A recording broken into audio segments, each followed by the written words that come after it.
Otep, Otep, Otep, Otep. Amon.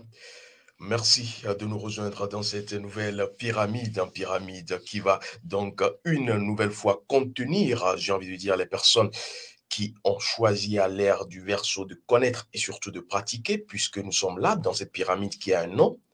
Vous devrez donner un nom à toute chose, vous le savez désormais.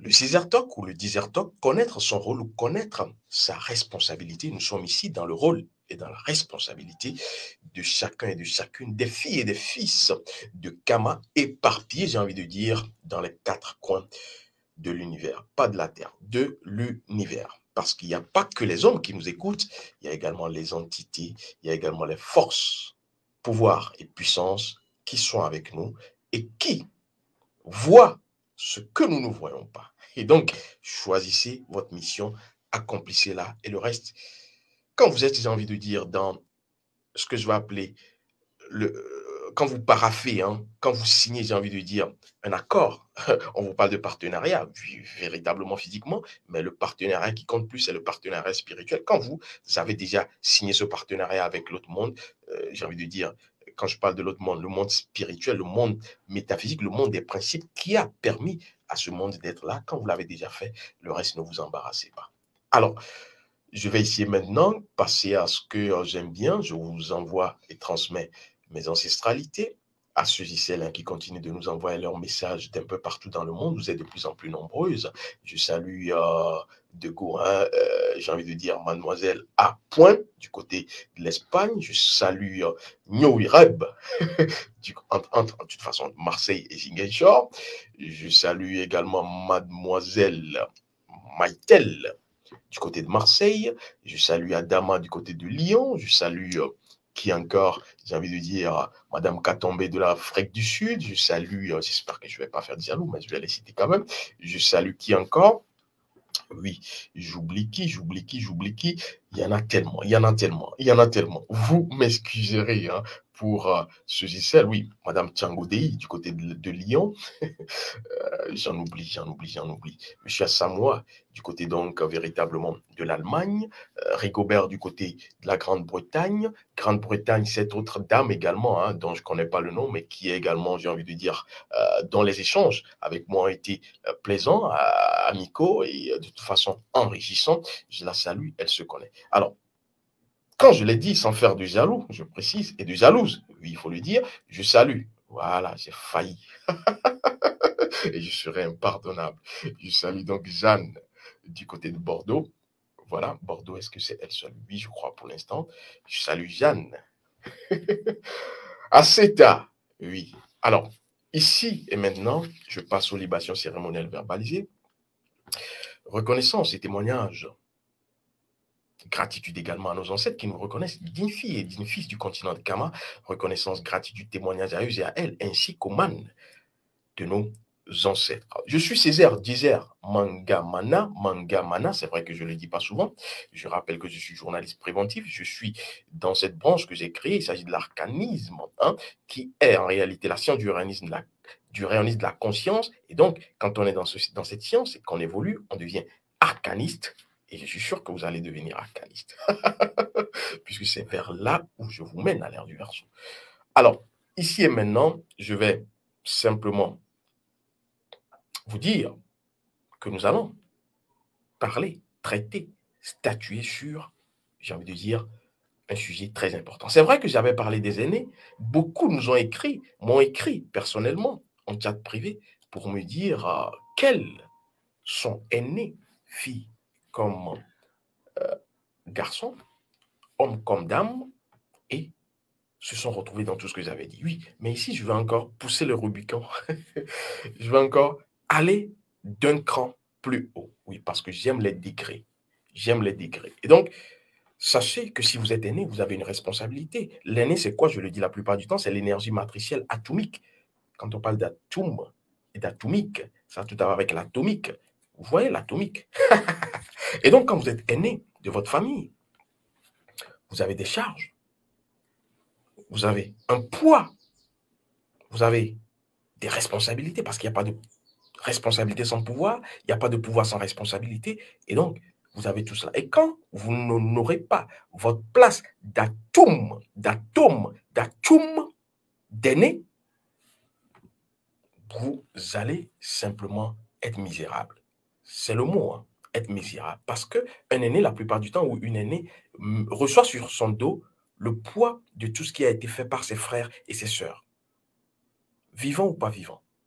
Et donc, vous devrez toujours être dans la purification. Et d'abord, la plus grande purification, c'est de se connaître. Et donc, j'ai ici envie de vous poser cette question. Est-ce que vous connaissez justement le rayon de votre mission familiale? Oui, parce que vous devrez connaître le rayon de votre mission familiale. Pourquoi est-ce que vous êtes dans cette famille? Pourquoi est-ce que vous êtes positionné ainsi dans cette famille? Quelle est votre position dans cette famille? Quel est votre rôle au-delà du rôle physique, votre rôle métaphysique à jouer dans cette famille? Si vous ne le savez pas, la famille, bon gré mal gré, sera assis sur vous parce que Atum n'a pas mérité sa place. Et donc, vous toutes et vous tous qui êtes issus d'une famille, et je me demande s'il y en a qui ne sont pas issus, vous devrez connaître votre rayon de votre mission familiale. Oui, ce rayon d'une mission familiale vous permet de savoir ce qu'il faut faire, ce pourquoi vous êtes là, quelle est la feuille de route après vous êtes connu.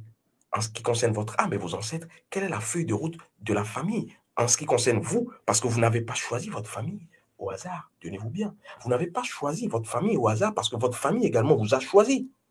C'est ce qu'on ne vous dit pas. Votre famille vous a choisi et vous avez choisi votre famille. Et donc, vous êtes dans un accord, partenariat, bilatéral.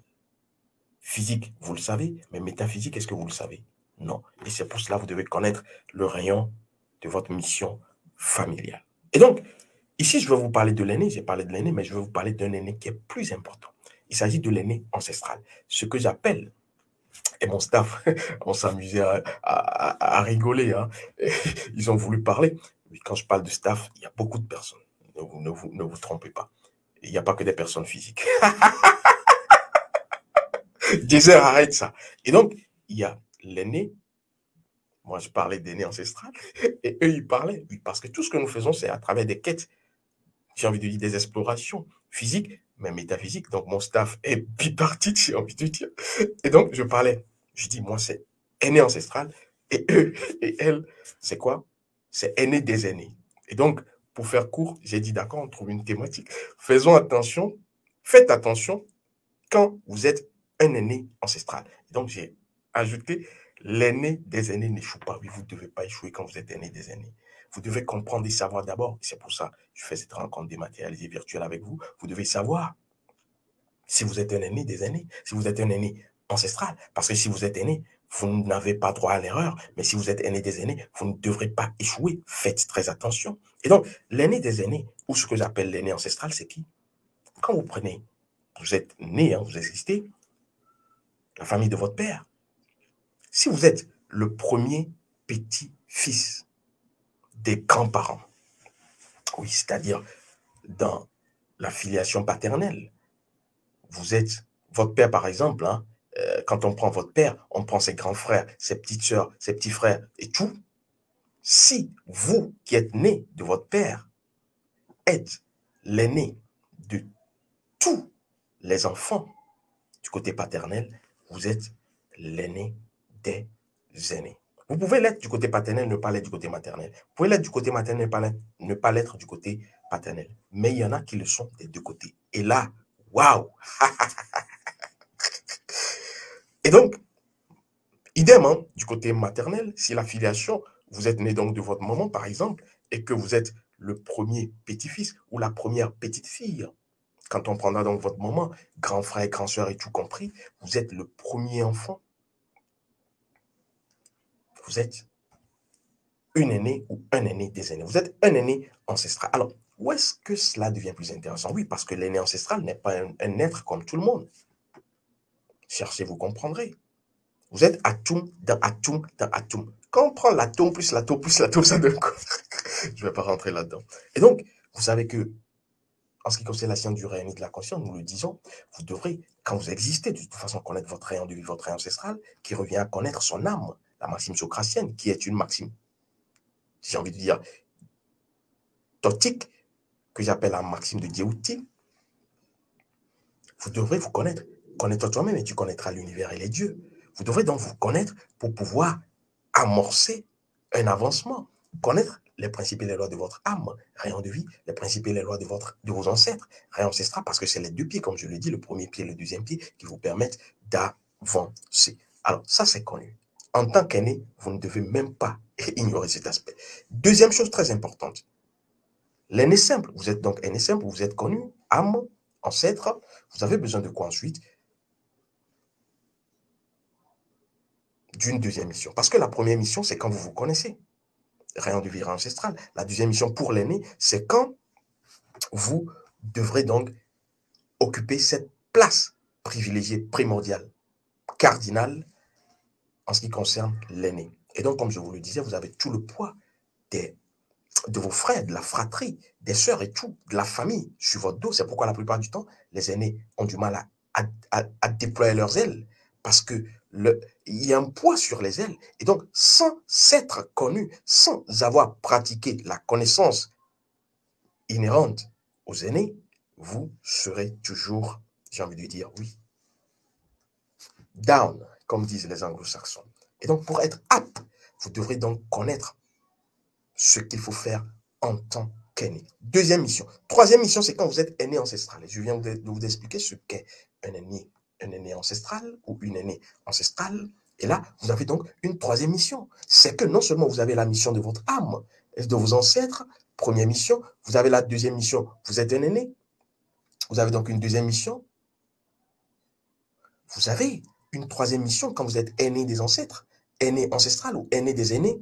Vous avez une mission ancestrale. Vous êtes là, j'ai envie de dire, dans une posture où vous avez plein pouvoir et, j'ai envie de dire, hein, des responsabilités à n'en point finir, aussi bien sur le plan physique que métaphysique. Et donc, vous n'avez pas droit à l'erreur parce que un aîné qui ne se connaît pas, c'est une famille qui est en train de péricliter. Et comme je vous le disais, les familles s'éteignent également, comme les bougies peuvent s'éteindre.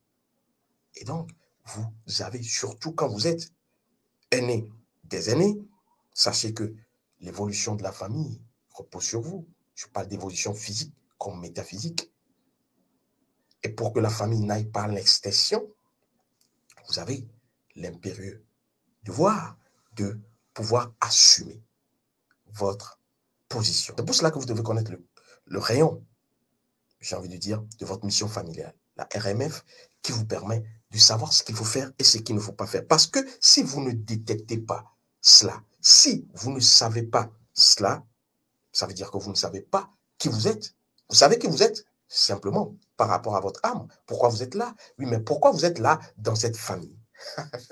Voilà. Et donc, on va aller chercher à savoir si vous êtes là dans cette famille, c'est à cause de ceci. Quelle est votre mission? Qu'est-ce que vous ne devrez pas faire? Oui, parce que c'est comme ça que naissent les problèmes familiaux. C'est comme ça que naissent, j'ai envie de dire, les conflits, les litiges familiaux. Parce que tant qu'on ne connaît pas sa position dans une famille, on va être à la place de l'autre. Oui, mais quand vous connaissez votre position, votre rayon, votre mission familiale, vous savez ce que vous devrez faire dans la famille. Et quand une situation pointe du nez, vous savez que ça, c'est pas fait pour vous. Ça, c'est pas fait pour vous. Et là, quand vous ne le faites pas, vous évitez simplement les situations conflictuelles. Ce que j'appelle les blocages existentiels énergétiques familiaux. Parce que quand vous n'allez pas le faire, simplement, vous allez être dans le contraste vibratoire énergétique. Vous allez vouloir prendre la place de l'autre. Or, ce n'est pas votre place, simplement parce que vous ne vous connaissez pas. Simplement parce que vous ne savez pas que ce n'est pas vous qui devez réagir. Et donc, quand c'est vous qui devez réagir, n'attendez pas qu'une autre personne le fasse. Quand vous connaissez votre mission familiale, vous savez que on n'a pas à vous dire « fais ceci avant que vous le fassiez ». Oui, il y a des personnes qui se disent « pourquoi c'est toujours moi dans cette famille qui doit m'occuper de ci? Pourquoi c'est toujours moi qui dois faire ci? Pourquoi pas l'autre ?» Quand vous savez simplement votre mission, votre rayon de mission familiale, c'est plus simple. Et vous le faites sans attendre. Et c'est ce que l'au-delà du physique attend de vous. C'est ce que le métaphysique attend de vous pour que vous puissiez être récompensé à la juste mesure. Parce que quand vous connaissez, plus rien ne vous arrive. Oui, quand vous connaissez, plus rien ne vous arrive. On est en danger que quand on ne sait pas. J'aime ce footballeur émérite qui est un ancêtre, je vais également dire valeureux, qui est camerounais. Il s'agit donc, je crois qu'il est actuellement l'entraîneur de la sélection camerounaise de football. Il s'agit donc de Rigobert Song qui a, je l'ai entendu une fois dire cela et c'est très profond. Vous n'êtes en danger que quand vous ne savez pas que vous êtes en danger. Oui. Et donc, méditez là-dessus. Rigobert Song, salut ancestral. Vous n'êtes en danger que quand vous ne savez pas que vous êtes en danger. Et donc, prenez garde, prenez vos responsabilités. Otep, Otep, Otep, Otep. Amon, les ancêtres ont encore parlé